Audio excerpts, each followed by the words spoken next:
तो hello everyone, welcome back to my channel. तो भाई आज मेरा आरआरबी एनटीपीसी अंडर ग्रेजुएट का एग्जाम था और 9 मई की फर्स्ट शिफ्ट में। तो इस वीडियो को बहुत मैं शॉर्ट रखूंगा, ज़्यादा लंबा नहीं खींचूंगा और इसमें रिव्यू शेयर करूंगा कि कैसे क्वेश्चन आ रहे हैं। और आपको पता है अभी जो है एग्जाम इसके खत्म हो चुके हैं, मतलब कि मई में कोई एग्जाम नहीं होगा इसका, ठीक है। अब जो जून में एग्जाम होंगे, तो भाई आप लोगों को मैं जो टॉपिक बताऊंगा, जो जैसे क्वेश्चन आ रहे हैं, जैसे टॉपिक आ रहे हैं, तो भाई उनको करके चले जाना। 1 महीने का टाइम है, उन पर अच्छे से प्रैक्टिस कर लोगे तो भाई आप अच्छे से अच्छे अटेम्प्ट कर पाओगे। हालाँकि ये बहुत अनफ़ेयर रहेगा कि भाई आपके 2-3 डेट तो अब दे दी एग्ज़ाम की और फिर बाद में जून में है, ठीक है? तो उसमें दिक्कत ये होगी कि नॉर्मलाइज़ेशन में बहुत ऊपर-नीचे चीज़ें होंगी और सबसे मेन चीज़ तो यही होती है भाई कि नॉर्मलाइज़ेशन में बहुत ज़्यादा ऊपर-नीचे हो जाता है। जब एक मतलब कि एक बंदा जो है 7 और 8 और 9 तारीख को एग्ज़ाम दे रहा है मई को, और फिर जो जो बाकी के बंदे हैं, जो बाकी के लोग हैं, उनको 1 महीना दे दिया। अब ये सोच रहे होगे भाई आप कि भाई हमारा तो बहुत टाइम मिल गया, हमें फ़ायदा होगा। लेकिन भाई ये नॉर्मलाइज़ेशन में ऊपर-नीचे चीज़ें होंगी तो उसमें दिक्कत आपको होगी, ठीक है? तो अब ऐसा कुछ नहीं है कि भाई 7 और 8 और 9 जिनका अब मई में एग्ज़ाम था, तो उनको फ़ायदा नहीं मिलेगा, तो भाई उनको नॉर्मलाइज़ेशन का फ़ायदा ज़रूर मिलेगा। तो अब देखो मेन मैं आता हूँ आपके अपने रिव्यू पे, जो मैंने रिव्यू मतलब कि मैंने जो आज एग्ज़ाम दे के आया हूँ कैसा था और मेरे अटेम्प्ट्स कितने थे और कैसा एग्ज़ाम का पैटर्न आ रहा है। देखो ऐसा कुछ भी चेंज नहीं है एग्ज़ाम के पैटर्न में, ठीक है? बस इतना है कि भाई एनटीपीसी ग्रेजुएट में जो आपका मिक्स क्वेश्चन आए थे, इसमें आपके सेक्शन वाइज़ दे रखे हैं, ठीक है? मैथ, रीज़निंग, जीके तीनों के सेक्शन अलग है। रही बात भाई क्या-क्या लेके जाना है, तो भाई एक एडमिट कार्ड ले जाना, ठीक है आपका, और उसमें कलर हो, ब्लैक एंड व्हाइट हो, कोई मतलब नहीं है। उसमें कोई फ़ोटो कोई ऐसा नहीं है कि भाई आपकी इतने टाइम की फ़ोटो होनी चाहिए। आपकी फ़ोटो होनी चाहिए वहाँ पर जो वो जो एक कॉलम दे रखा होगा एडमिट कार्ड में, वहाँ पेस्ट कर देना, ठीक है? और उसके बाद आपका एक आधार कार्ड, ठीक है? तो मैं मेन आता हूँ भाई आपका एग्ज़ाम पे, ठीक है? तो सबसे पहले अगर मैं अपनी बात करूँ तो भाई मेरे 90 ऐसे मैंने देख नहीं पाया था लास्ट में, तो 92 अबव मेरे अटेम्प्ट्स हैं, ठीक है? तो अब मैथ और रीज़निंग में 30 में से 30 और 30 में से 30 मतलब 60 में से 60 हैं, और बाकी जो जीके में है, जो आपके 2-4 क्वेश्चन छोड़े हैं। और मैथ और रीज़निंग की अगर मैं बात करूँ तो भाई कैलकुलेटिव थी, लेकिन कर सकते हो अगर आप देखो एसएससी के एस्पिरेंट जो होंगे वो कर पाएँगे आराम से। लेकिन जो सिर्फ़ एनटीपीसी को टारगेट कर रहे होंगे, और देखो 12th लेवल का एग्ज़ाम है। हालाँकि देखो अब जो भी एग्ज़ाम होता है वो कोई भी एग्ज़ाम ऐसे ऑफ़िशियली तो देखो वो 10th लेवल का 12th लेवल का है।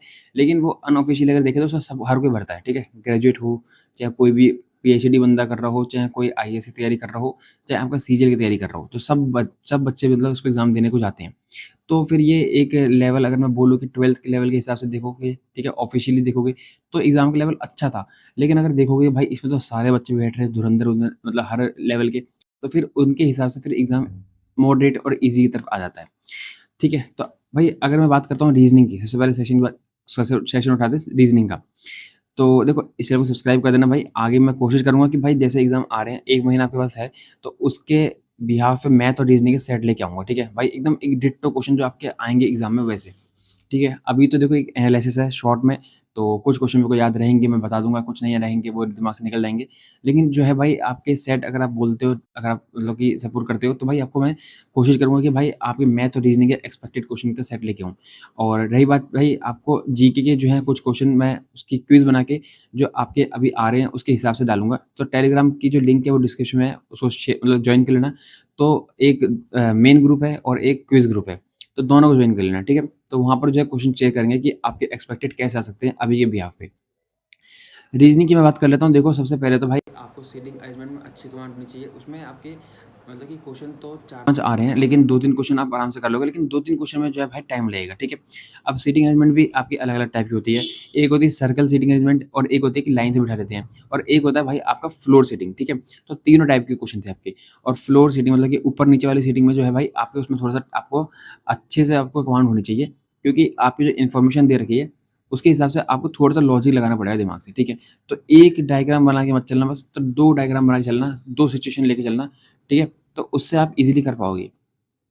अब मैं सीटिंग अरेंजमेंट की बात बताऊँ भाई, ब्लड रिलेशन से भी आपके 1 से 2 से 3 क्वेश्चन थे, ठीक है? और इतना उसमें कुछ अलग से था नहीं, तो ईज़िली कर पाओगे।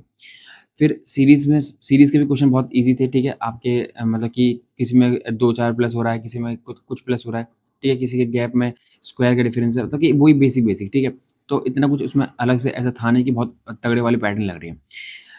उसके बाद भाई आते हैं आपके वो वाले जो क्वेश्चन होते हैं भाई जिसमें सिंबल, नंबर और अल्फ़ाबेट दे रखे होते हैं, और उसमें पूछ लेते हैं कि इतने ऐसे कितने पैटर्न बन रहे हैं उसमें कि जिसमें आपके सिंबल से पहले अल्फ़ाबेट आ रहा हो, अल्फ़ाबेट से पहले नंबर आ रहा हो। ऐसे जो होता है ना भाई, जबकि एनटीपीसी ग्रेजुएट में आपने देखे होंगे क्वेश्चन, ठीक है? तो उनकी प्रैक्टिस कर लेना, उससे आपको क्वेश्चन देखने के लिए ज़रूर मिलेगा आपके शिफ्ट में, ठीक है? अब उसके बाद मैं बात करता हूँ भाई आपका मैथमेटिकल ऑपरेशंस, ठीक है? तो ऐसे होता है ना, प्लस का मतलब माइनस है और डिवाइड का मतलब इनटू है।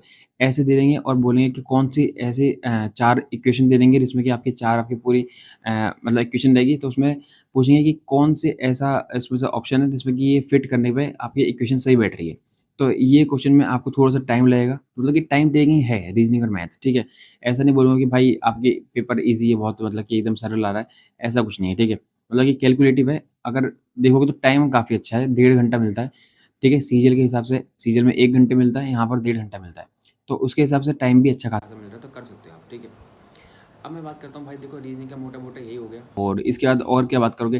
जैसे कि आपको दे देंगे 4 अल्फ़ाबेट, ठीक है? 4 अल्फ़ाबेट का मतलब कि दे देंगे 4 अल्फ़ाबेट का कोड है, 4 नंबर में दे देंगे कोई, ठीक है? जैसे कि एबीसीडी है और उसका कोड 1 2 3 4 है। फिर बाकी के 4 नंबर दे देंगे, जैसे कि बीसीडीई है, उसका कोड कुछ दे देंगे।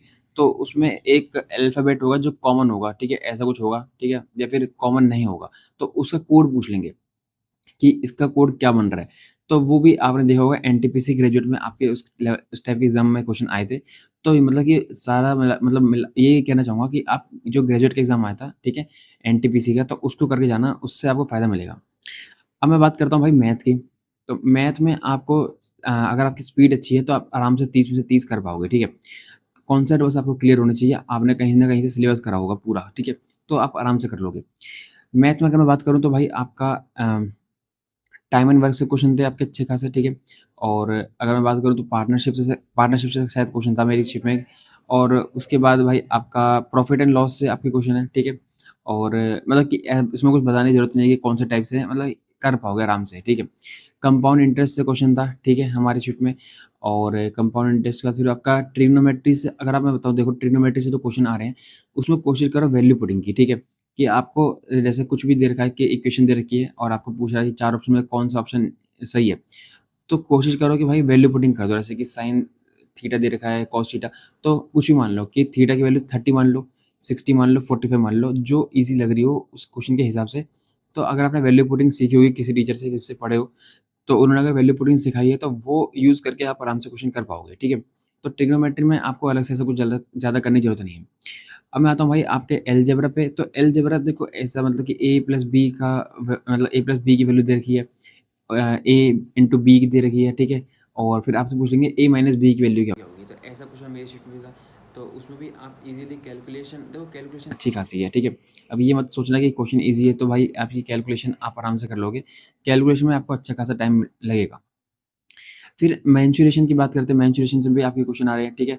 आपके सिलेंडर के फॉर्मूले कर लेना, स्फीयर के फॉर्मूले कर लेना। तो ऐसे-ऐसे क्वेश्चन कि आपके अगर सिलेंडर का वॉल्यूम और स्फीयर का इस मतलब कि एक सिलेंडर है, उसको पिघला के इतने स्फीयर बनते हैं, उस टाइप में क्वेश्चन आ रहा है, ठीक है? तो उसको क्वेश्चन को उनके क्वेश्चन को कर सकते हो। वॉल्यूम का फॉर्मूला कर लिया, मेन तो वॉल्यूम का करे जाना। बट मैं ये बोलूँगा कि आप सारे करके जाओ, ठीक है? सरफेस एरिया वगैरह सब, टोटल सरफेस एरिया जो भी है आपके सिलेंडर के, स्फीयर के, हेमिस्फीयर के, सबके होने चाहिए, आपको पता होना चाहिए, ठीक है? उसके बाद मैं बात करूँ तो भाई आपका बोट एंड स्ट्रीम से मेरी शिफ्ट में कोई क्वेश्चन नहीं था। और हाँ, टाइम, स्पीड एंड डिस्टेंस से भी भाई 1-2 क्वेश्चन आपको देखने के लिए मिलेंगे, बट इतने कोई कैलकुलेटिव या फिर आपके टफ नहीं थे। और उसके बाद भाई आपका वही फिर मेन तो भाई आपका ज़्यादा अर्थमेटिक आ रही है, एडवांस थोड़ी-सी कम आ रही है, ठीक है? और एक क्वेश्चन भाई हमारे में ट्रिकी था कि दे रखा था उसमें कि स्क्वायर है एक, ठीक है? और उसका एक डायगोनल है, उसको अगर हम बाहर लेके जाते हैं, ठीक है? मतलब कि डायगोनल की जो वर्टेक्स है मतलब कि कोने से उसको अगर और एक्सटेंड करते हैं लाइन को, तो उसका कुछ पूछा था कि एंगल कितना बनेगा? तो वो उस टाइप में थोड़ा-सा अलग ट्रिकी सा क्वेश्चन था, ठीक है? तो ऐसा भी कुछ क्वेश्चन आ सकता है कि जो कोई नहीं बता पाएगा आपको, कोई सिलेबस में नहीं करवाएगा, लेकिन थोड़ा-सा दिमाग लगा के आप कर पाओगे। तो ऐसे भी क्वेश्चन थे, ठीक है? तो मैथ का ओवरऑल अगर मैं मान के चलूँ तो आप 25 प्लस ईज़िली कर पाओगे। 4-5 क्वेश्चन जो है आपको थोड़ी-सी दिक्कत आ सकती है, लेकिन टाइम बहुत रहता है तो आप कर पाओगे उनको भी। तो अब ऐसे-ऐसे क्वेश्चन आप जितने भी हैं भाई, जो मैंने बताया उनकी प्रैक्टिस करना, और जो मेरे को क्वेश्चन अब आगे याद आएँगे, फिर वही मैं कह रहा हूँ कि सारे क्वेश्चन अभी एकदम से याद नहीं आएँगे। तो आप अगर बोलते तो सेट करवा दूँगा इसके मैं एकदम, मतलब कि डिट्टो आपके एग्ज़ाम में वही क्वेश्चन आएँगे। अब मैं बात करता हूँ भाई आपके जीके की। भाई बस टॉपिक बताऊँगा, उन टॉपिक को कर लेना, उससे अलग मत जाना, ठीक है? कि आप पूरा सिलेबस करने बैठोगे। जैसे फिज़िक्स है, केमिस्ट्री है, इनसे क्वेश्चन भाई मिनिमम बन रहे हैं, तो इनको करने की कोई ज़रूरत नहीं है। कंप्यूटर से भी मेरी शिफ्ट में भाई 2 से 3 क्वेश्चन थे, ज़्यादा नहीं, ठीक है?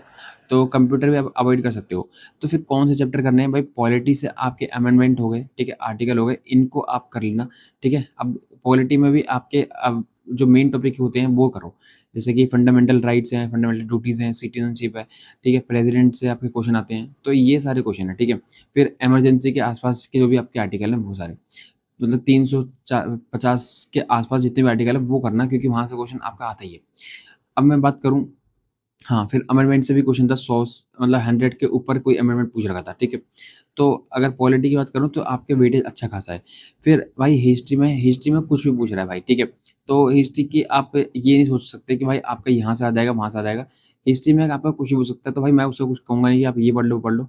फिर बस यही है कि दिल्ली सल्तनत से आपके क्वेश्चन आ सकते हैं, ठीक है? और मेनली तो भाई आपके फिर मॉडर्न हिस्ट्री में आपके 1950, 1940 में रिफॉर्म्स वगैरह जो भी चीज़ें हैं, ठीक है? जो मेन आपका पीरियड रहता है मॉडर्न हिस्ट्री में 1920 से 1950 आज़ादी तक का, तो उसमें क्या-क्या हुआ था, ठीक है? वो सारी चीज़ें आपको पता होनी चाहिए। और फिर उसके बाद करंट अफ़ेयर्स की बात करूँ तो भाई करंट अफ़ेयर्स भी थोड़ी बहुत अजीब ही पूछ रखी है, ठीक है? कि कुछ भी मतलब कि आपको समझ में मुश्किल आएगा, मेरे को लगता नहीं है भाई आपने वो करंट अफ़ेयर अगर आपने पढ़ी भी है 1 साल की भी, ठीक है? तो आप उस क्वेश्चन को कर पाओगे, ठीक है? तो 1 से 2 क्वेश्चन करंट अफ़ेयर के थे, अजीब थे, कुछ मेरे को याद भी नहीं है। तो 4-5 क्वेश्चन जो मैंने छोड़े हैं वो 1-2 करंट अफ़ेयर के हैं उसमें। और करंट अफ़ेयर 1 साल का मतलब कि आप मैं मान के चलो लास्ट के 6 महीने का करो, ठीक है? तो अब ज़्यादा टाइम दो मत करंट अफ़ेयर को, ठीक है? मतलब कि देखो आपके पास तो टाइम है खैर, तो करंट अफ़ेयर को भी टाइम दे सकते हो। तो 6 महीने या 7 महीने का पहले करो, उसके बाद फिर आप जो है पीछे-पीछे जा सकते हो। करंट अफ़ेयर की आज मैं बात करूँ उसके बाद तो भाई इकोनॉमिक्स में आपके जो अनएम्प्लॉयमेंट है, ठीक है? टाइप्स ऑफ अनएम्प्लॉयमेंट है, उनको कर लेना। उससे स्ट्रक्चरल अनएम्प्लॉयमेंट से मेरे साथ हमारे शिफ्ट में कोई क्वेश्चन था, ठीक है? तो उसको कर लेना और उसके 4-5 टाइप होते हैं, तो वो आराम से आप कर पाओगे। उसके बाद भाई आपका हिस्ट्री हो गई, हिस्ट्री है, पॉलिटी से भी आपके मैंने बता दिया, ठीक है? तो पॉलिटी से बहुत ज़्यादा वेटेज रहता है इसमें आपके एनटीपीसी में, तो इनके आर्टिकल अमेंडमेंट आपको अच्छे से पता होने चाहिए, ठीक है? और हाँ, भाई अमेंडमेंट जो है ना आप कोशिश करो कि सबसे पहले तो फेमस हैं, जो बहुत बार आपका एसएससी पूछता है और एनटीपीसी भी, जैसे कि 42 है, ठीक है? तो उसके सारे अमेंडमेंट कर लो, 84 है, ठीक है? फिर 101 है, जीएसटी वगैरह जो भी है, ठीक है? ये सारे कर लो, ठीक है? ईडब्ल्यूएस वाला जो है, और जो मेनली आपके न्यू वाले हैं, ठीक है? लास्ट के 10-15 जो न्यू है, लेटेस्ट हैं, वो एकदम आपको टिप्स होने चाहिए, ठीक है? फिर उसके बाद भाई आपके पॉलिटी में शेड्यूल जो है आपको उनको भी कर लेना कवर, उनसे भी आपके क्वेश्चन आ सकता है आपकी शीट में। तो ये पॉलिटी वगैरह जो है ज़्यादा मतलब कि आपका इस वेटेज है इसमें, ठीक है? हिस्ट्री का ज़्यादा वेटेज है। और आपका इकोनॉमिक्स का भी आपका जो है वेटेज, जैसे आपका अनएम्प्लॉयमेंट जो है इकोनॉमिक्स में आ रहता है। तो भाई ये आपके ऐसे 3-4 टॉपिक हैं और करंट अफ़ेयर, ठीक है? और कंप्यूटर से भी भाई ज़्यादा इतना वेटेज दिखा नहीं मेरे को। तो ये आपके जो मेनली यही हैं जो है, ठीक है? इसके बाद आपका जो भी सब्जेक्ट है उससे कम क्वेश्चन आ रहे हैं। और अगर मैं बात करूँ तो देखो ज्योग्राफ़ी से भी आपके 2-3 क्वेश्चन बन रहे हैं, ठीक है? लेकिन मैं अगर आपको मतलब कि जीके की बात करूँ तो भाई जीके अच्छी लेवल की आ रही है, ठीक है? कि मतलब सोचो मेरे को क्वेश्चन याद नहीं रह रहे हैं कि आपके कौन से क्वेश्चन आए थे, ठीक है? तो जो मेरे को जितने याद थे मैंने आपको कोशिश करी बताने की।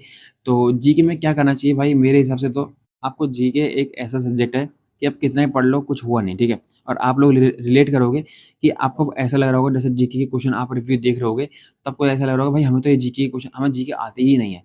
तो भाई ये मान के मत चलो कि आपके जो शिफ्ट में क्वेश्चन आ गए पहले के, वो आपके में भी आएँगे रिपीट होके, तो रिपीट नहीं होते हैं जीके में। इसलिए मैंने भाई जीके के क्वेश्चन यहाँ पर नहीं बता रहा, ठीक है? तो इसलिए मैं टॉपिक बता रहा हूँ कि कहाँ से ज़्यादा वेटेज आ रहा है। तो जो जहाँ से वेटेज आ रहा है, ठीक है? तो उनको आप अच्छे से करके जाओ और आपके नोट्स होंगे उसको रिवीज़न करो। तो जीके में तो बस इतना ही बोलूँगा। मैं अगर यहाँ पे क्वेश्चन बता भी दूँ, ठीक है? कि आपके ये क्वेश्चन आ रहे हैं, वो आ रहे हैं, तो उससे फ़ायदा नहीं है, क्योंकि क्वेश्चन रिपीट मुश्किल होंगे, ठीक है? 1-2 क्वेश्चन हो भी गए, तो उसके चक्कर में आप कितने क्वेश्चन मतलब कि कितनी वीडियोज़ देखोगे? तो उससे कोई फ़ायदा नहीं है। तो इसलिए जीके के लिए तो मैं ये बोलूँगा नोट्स रिवाइज़ करो। और मैथ और रीज़निंग के लिए भाई मुझे बताना कि आप लोगों को चाहिए तो, ठीक है? बाकी मैं सेशनल की अब सेशनल अटेम्प्ट्स की बात करूँ, तो मैथ में मेरे पूरे 30 में से 30 अटेम्प्ट करे हैं, रीज़निंग में भी, ठीक है? और मैथ में मेरे को 2 में डाउट था, तो वो मार्क और रिव्यू करके अटेम्प्ट्स करे हैं, ठीक है? बाकी मैथ और रीज़निंग में कोई डाउट नहीं है। जीके में भाई आपके बचे 35, 40 में से 35 मैंने अटेम्प्ट करे हैं, तो 95 कुछ मेरे 94 या 95 कुछ अटेम्प्ट्स, ठीक है? तो आप लोगों का कब एग्ज़ाम है भाई, अपनी शिफ्ट बताना कौन-सी डेट में है? अब तो भाई कोई एग्ज़ाम है नहीं खैर, अब अगले महीने ही होगा। तो आप लोगों के मज़े हैं भाई, आराम से 1 महीना आपको दे रखा है। हालाँकि देखो 1 महीने आपके पास एग्ज़ाम प्रेशर भी बना रहेगा साथ के साथ, ठीक है? तो ये थोड़ा-सा अलग मतलब कि इस बार इन्होंने करा है, तो ये नहीं करना चाहिए था, इतना गैप देने की ज़रूरत नहीं थी।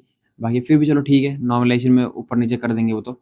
तो भाई आप लोगों को रिव्यू अगर पसंद आया तो चैनल को सब्सक्राइब कर सकते हो, वीडियो को लाइक ज़रूर करना, ठीक है? और अगर मतलब चैनल को सब्सक्राइब कर लेना, मैं कोशिश करूँगा कि आपको एक्सपेक्टेड क्वेश्चन करवाने की, ठीक है? और टेलीग्राम की जो लिंक है वो डिस्क्रिप्शन में मिल जाएगी, उसको भी जॉइन कर लेना, उससे भी आपको बहुत फ़ायदा मिलेगा, ठीक है? तो भाई मिलते हैं किसी नेक्स्ट वीडियो में, तब तक के लिए बाय।